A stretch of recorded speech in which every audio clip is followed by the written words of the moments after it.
ಪೋಷಕರೇ ಎಚ್ಚರ ಎಚ್ಚರ ಎಚ್ಚರ. ಮಕ್ಕಳ ಮೇಲೆ ಒತ್ತಡ ಹೇರುವ ಮುನ್ನ ಈ ಸುದ್ದಿಯನ್ನ ನೋಡಲೇಬೇಕು. ಸೂಕ್ಷ್ಮ ಮನಸ್ಸಿನ ಮಕ್ಕಳಾದ್ರೆ ತೀವ್ರ ಗತಿ ಆಗಬಾರದು, ಆದ್ರೆ ಮುಂದೇನ್ ಗತಿ? ಮಕ್ಕಳ ಭವಿಷ್ಯ ಪೋಷಕರ ಕೈಯಲ್ಲೇ ಇದೆ. Be alert. ಯಾವುದೇ ಕಾರಣಕ್ಕೂ ಓದಿನ ವಿಚಾರದಲ್ಲಿ ಒತ್ತಡವನ್ನ ಹೇರಲೇಬೇಕು. ಒತ್ತಡ ಹೇರಿ ಮಕ್ಕಳು ಏನಾದ್ರೂ ಮಾಡ್ಕೊಂಡ್ರೆ ಏನ್ ಮಾಡ್ತೀರಾ? ಹಂಗಾದ್ರೆ ಮಕ್ಕಳ ಕೊರಗಿನಲ್ಲಿ ಜೀವನ ಪೂರ್ತಿ ಇರಬೇಕಾಗಿರುವಂತಹ ಪರಿಸ್ಥಿತಿ ಎದುರಾಗಬಹುದು. ಎಚ್ಚರವಾಗಿ ಎಸ್ ಪೋಷಕರೇ, ಮಕ್ಕಳನ್ನ ತುಂಬಾ ಓದು ಓದು ಓದು ಅಂತ ಅವರ ಬೆನ್ನು ಹತ್ತಬೇಡಿ. ಮಕ್ಕಳಿಗೆ ಒತ್ತಡವನ್ನ ನೀಡಲೇಬೇಡಿ. ನೀವು ಮಕ್ಕಳಿಗೆ ಒತ್ತಡವನ್ನ ನೀಡ್ತಾ ಇದ್ರೆ ಈ ಸ್ಟೋರಿಯನ್ನ ಒಮ್ಮೆ ನೋಡಿ. ಮಕ್ಕಳ ಸೂಕ್ಷ್ಮ ಮನಸ್ಸಿಗೆ ಏನಾದ್ರೂ ಘಾಸಿ ಆದ್ರೆ ಮುಂದೆ ದೇವ್ರೇ ಗತಿ. ಅವರಿಗೆ ಒಳ್ಳೆಯದು ಕೆಟ್ಟದ್ದು, ಸಾವು ನೋವು ಅದರ ಬಗ್ಗೆ ಹೆಚ್ಚಾಗಿ ಏನು ಗೊತ್ತಾಗಿರೋದಿಲ್ಲ. ಆ ಒಂದು ಕಾರಣಕ್ಕೆ ಸೂಕ್ಷ್ಮ ಮನಸ್ಸಿನ ಮಕ್ಕಳಿರ್ತವೆ. ಅವಕ್ಕೆ ಒಂದು ಸ್ವಲ್ಪ ಮಾತನಾಡಿದ್ರೆ ಸಾಕು, ತುಂಬಾ ಬೇಜಾರಾಗುತ್ತೆ. ಎಸ್, ಆ ಕೆಲಸಗಳನ್ನ ನೀವು ಮಾಡಲೇಬೇಡಿ. ಮಕ್ಕಳ ಭವಿಷ್ಯ ಪೋಷಕರ ಕೈಯಲ್ಲೇ ಇರುತ್ತೆ.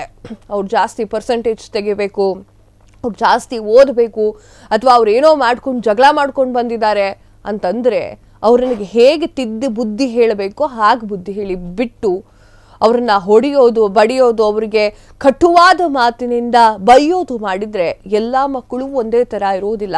ಬಲು ಸೂಕ್ಷ್ಮವಾಗಿರುವಂತಹ ಮಕ್ಕಳು ಕೂಡ ಇರ್ತಾರೆ. ಅಪ್ಪ ಅಮ್ಮನಿಗೆ ನಾವು ಹೊರೇನೇನು ಅಂತ ಅನ್ಕೊಂಡ್ಬಿಡ್ತಾರೆ.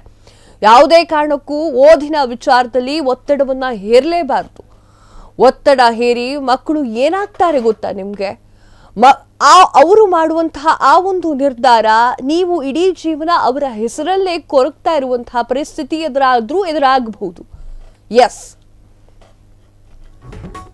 ಫಸ್ಟ್ ಕ್ಲಾಸ್ ನಲ್ಲಿ ಪಾಸ್ ಆಗಿದ್ರು ಡಿಸ್ಟಿಂಕ್ಷನ್ ಮೇಲೆ ಮೋಹ ಏನು ಕಡಿಮೆ ಆಗ್ತಾ ಇರಲಿಲ್ಲ. ಎಸ್, ಹೌದು, ಸೂಕ್ಷ್ಮ ಮನಸ್ಸಿರುತ್ತೆ ಮಕ್ಕಳಿಗೆ.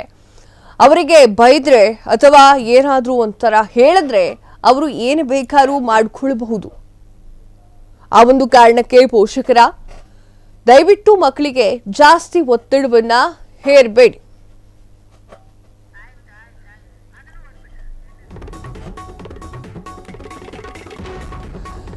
ಫಸ್ಟ್ ಕ್ಲಾಸ್ ನಲ್ಲಿ ಪಾಸ್ ಆಗಿದ್ರು ಡಿಸ್ಟಿಂಕ್ಷನ್ ಮೇಲೆ ಮೋಹ. ಡಿಸ್ಟಿಂಕ್ಷನ್ ನಲ್ಲಿ ಬರಲಿಲ್ಲ ಅಂತ ಮಾಡಬಾರ್ದನ್ನೇ ಮಾಡ್ಕೊಂಡ್ಬಿಟ್ರು. ಹಾಸನ ಜಿಲ್ಲೆಯ ಸಿರಿಗೆರೆಯಲ್ಲಿ ಒಂದು ಘಟನೆ. ಡಿಸ್ಟಿಂಕ್ಷನ್ ಆಸೆಗೆ ತನ್ನ ಜೀವನವನ್ನೇ ಬಿಟ್ಟ ಶಿಕ್ಷಕನ ಪುತ್ರ. ದ್ವಿತೀಯ ಪಿಯುಸಿಯಲ್ಲಿ 79% ಅಂಕ ಪಡೆದಿರುವಂತಹ ವಿದ್ಯಾರ್ಥಿ ಫಸ್ಟ್ ಕ್ಲಾಸ್ ಆದ್ರೂ ಕಡಿಮೆ ಅಂಕ ಬಂದಿತ್ತಂತ ಹೇಳಿ ಅಚಾತುರ್ಯವನ್ನ ಮಾಡಿಕೊಂಡಿದ್ದಾರೆ.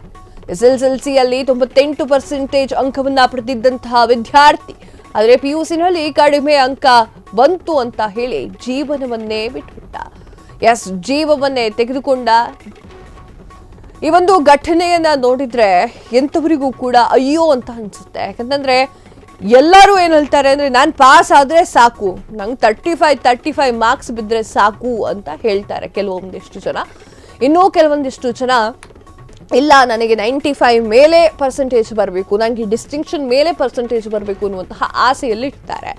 ಹಾಗೆ ಅವರ ಪೋಷಕರು ಕೂಡ ಮಕ್ಕಳಿಗೆ ಅದನ್ನೇ ಹೇಳಿರ್ತಾರೆ, ಡಿಸ್ಟಿಂಕ್ಷನ್ ಬರ್ಬೇಕು ನೋಡು, ಇಲ್ಲ 90 ಮೇಲ್ಗಡೆ ಪರ್ಸೆಂಟೇಜ್ ಆಗ್ಬೇಕು ನೋಡು, ನೀನು ಜಸ್ಟ್ ಪಾಸ್ ಎಲ್ಲ ಆಗಬಾರ್ದು, ನೀನು ಜಸ್ಟ್ ಪಾಸ್ ಎಲ್ಲ ಆದ್ರೆ ನೀನು ನನ್ನ ಮಗಳ ಅಂತ, ನೀ ನನ್ನ ಮಗಳೇ ಅಲ್ಲ, ಅಥವಾ ನೀ ನನ್ನ ಮಗನೇ ಅಲ್ಲ, ನೀ ನನ್ನ ಅಮ್ಮ ಅಂತ ಕರಿಬೇಡ, ಅಪ್ಪ ಅಂತ ಕರಿಬೇಡ ಅನ್ನುವಂತಹ ಮಾತುಗಳನ್ನ ಹೇಳಿ ಅವರು ಓದ್ಲಿ ಅಂತ ಹೇಳಿ ಹೆದರ್ಸ್ತಾ ಇರ್ತಾರೆ. ಆದ್ರೆ ಇಲ್ಲಿ ಈ ಘಟನೆಯನ್ನ ನೋಡಿದ್ರೆ ನಿಜಕ್ಕೂ ಕೂಡ ಶಾಕ್ ಆಗ್ತಾ ಇದೆ.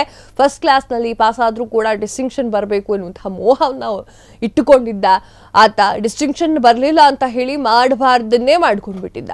ಈ ಒಂದು ಘಟನೆ ನಡೆದಿತ್ತು ಹಾಸನ ಜಿಲ್ಲೆಯ ಅರಸೀಕೆರೆಯಲ್ಲಿ. ಡಿಸ್ಟಿಂಕ್ಷನ್ ತೆಗಿಬೇಕು ಎನ್ನುವಂತಹ ಆಸೆ ಅವನ ಜೀವನವನ್ನೇ ಮುಗಿಸಿಬಿಟ್ಟಿತ್ತು. ಆತ ಶಿಕ್ಷಕನ ಪುತ್ರ ಆಗಿದ್ದ. ದ್ವಿತೀಯ ಪಿಯುಸಿಯಲ್ಲಿ 79% ಅಂಕವನ್ನ ಪಡೆದುಕೊಂಡಿದ್ದಂತಹ ವಿದ್ಯಾರ್ಥಿ. ಫಸ್ಟ್ ಕ್ಲಾಸ್ ಆದ್ರೂ ಬಂದ್ರೂ ಕಡಿಮೆ ಅಂಕ ಬಂತು ಅಂತ ಹೇಳಿ ಈ ಕೆಲಸಗಳನ್ನ ಮಾಡ್ಬಿಟ್ಟ. ಎಸ್ಎಸ್ಎಲ್ಸಿಯಲ್ಲಿ ಅವನಿಗೆ 98% ಅಂಕ ಬಂದಿತ್ತು. ಆ ಒಂದು ವಿದ್ಯಾರ್ಥಿಗೆ ಕೆಲವೊಂದ್ಸಲ ಎಸ್ಎಸ್ಎಲ್ಸಿಯಲ್ಲಿ ಬಂದಿರುವಂತಹ ಅಂಕಕ್ಕೂ ಪಿಯುಸಿಯಲ್ಲಿ ಬರುವಂತಹ ಅಂಕಕ್ಕೂ ಭಾಳ ಡಿಫ್ರೆನ್ಸ್ ಇರುತ್ತೆ. ಅಲ್ಲಿ ಚಾಪ್ಟರ್ಗಳು, ಇಲ್ಲಿ ಚಾಪ್ಟರ್ಗಳು ತುಂಬಾ ವ್ಯತ್ಯಾಸವಾಗಿರುತ್ತೆ. ಇಲ್ಲಿ ಸ್ವಲ್ಪ ಕಡಿಮೆ ಓದೋದಿದ್ರೆ ಪಿಯುಸಿ ಲೆವೆಲ್ ಸ್ವಲ್ಪ ಜಾಸ್ತಿ ಓದೋದಿರುತ್ತೆ. ಅದಕ್ಕೆ ಏನು ಅಲ್ಲಿಷ್ಟು ತಗೊಂಡಿದ್ದೆ ಇಲ್ಲಿಷ್ಟು ತಗೋ, ಅಲ್ಲಿ 98% ತೆಗೆದುಕೊಂಡಿದ್ದೆ SSLCಲಿ, ಈಗ 99 ಬರಬೇಕು, ಈ ಥರ ಹೇಳಬೇಡಿ. ಯಾಕಂತಂದ್ರೆ ಮಕ್ಕಳ ಮನಸ್ಸು ನಿಜಕ್ಕೂ ಕೂಡ ಒಂಥರ ಸೂಕ್ಷ್ಮವಾಗಿರುತ್ತೆ. ಎಸ್, ಇನ್ನು ಈತನ ವಿಚಾರಕ್ಕೆ ಬಂದರೆ PUCಯಲ್ಲಿ ಕಡಿಮೆ ಅಂಕ ಬಂತು ಅಂತ ಹೇಳಿ ಜೀವವನ್ನೇ ಕಳೆದುಕೊಂಡಿದ್ದಾನೆ. ಈಗ ಅವರ ಪೋಷಕರು ದುಃಖದಲ್ಲಿ ಮುಳುಗಿದ್ದಾರೆ.